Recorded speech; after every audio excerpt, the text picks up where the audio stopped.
சற்று முன் கிடைக்கப்பெற்ற மிக மிக முக்கியமான செய்தி ஒன்று வெளியாகி உள்ளது.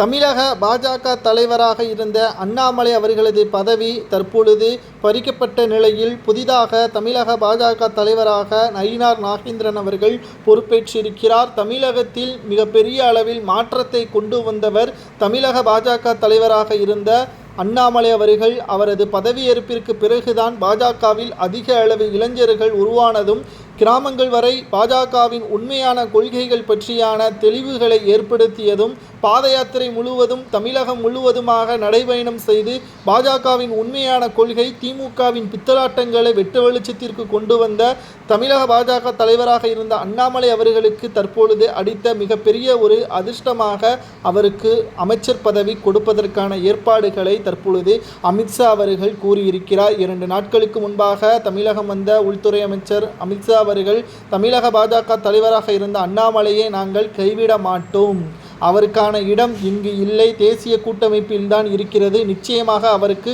கொடுக்கின்ற இடம் மிகப்பெரிய அளவில் இருக்கும் என்று தெரிவித்திருந்தார். ஆனால் நாம் விசாரித்த பொழுது பாஜகவின் செய்தி தொடர்பாளர் ரமேஷ் என்பவரிடம் கேட்டறிந்த பொழுது உள்துறை அமைச்சர் அமித்ஷா அவர்கள் கூறியது உண்மைதான். அண்ணாமலைக்காகவே மத்திய அமைச்சரவையை மாற்ற செய்யக்கூடிய வகையில் பிரதமர் மோடி அவர்களிடம் பேசியிருக்கிறார்.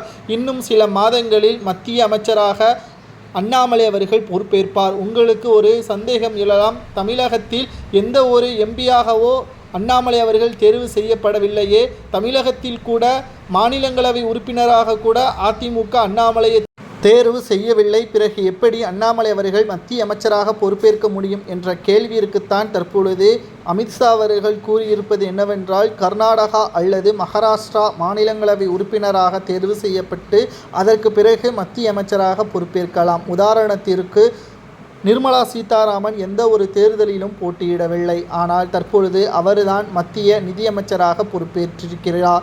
அதேபோல்தான் எல் முருகன் எந்த ஒரு தேர்தலிலும் போட்டியிடவில்லை, மத்திய இணையமைச்சராக பொறுப்பேற்றிருக்கிறார். தற்பொழுது அண்ணாமலைக்கும் அதேபோல்தான் மத்திய அமைச்சராக பொறுப்பேற்கக்கூடிய வாய்ப்பு ஏற்பட்டுள்ளது. இனி மத்திய அமைச்சராக தமிழக கோரிக்கைகளை அவர்தான் நிறைவேற்றுவார் என்றும் தற்பொழுது தகவல்கள் கிடைக்கப்பெற்றுள்ளது. இது அண்ணாமலைக்கு அடித்த மிகப்பெரிய அதிர்ஷ்டமா? ஆனாலும் பலரும் அண்ணாமலை அவர்கள் மீண்டும் தமிழக பாஜக தலைவராக தொடர்ந்தால் திமுகவை மிகப்பெரிய அளவில் எதிர்க்கட்சி அந்தஸ்தை கூட இழக்கக்கூடிய நிலைமைக்கு அண்ணாமலையால் ஏற்பட்டிருக்க முடியும் என்று பாஜகவின் தொண்டர்கள் கூறி வருகிறார்கள். ஆனால் தற்பொழுது தலைமை என்ன சொல்கிறதோ அதை நான் அப்படியே கேட்பேன் என்று அண்ணாமலை அவர்கள் கூறிவிட்டார். உங்களது கருத்துக்களை கூறுங்கள். மத்திய அமைச்சராக அண்ணாமலை பொறுப்பேற்பது சரியா தவறா என்பதை கூறுங்கள்.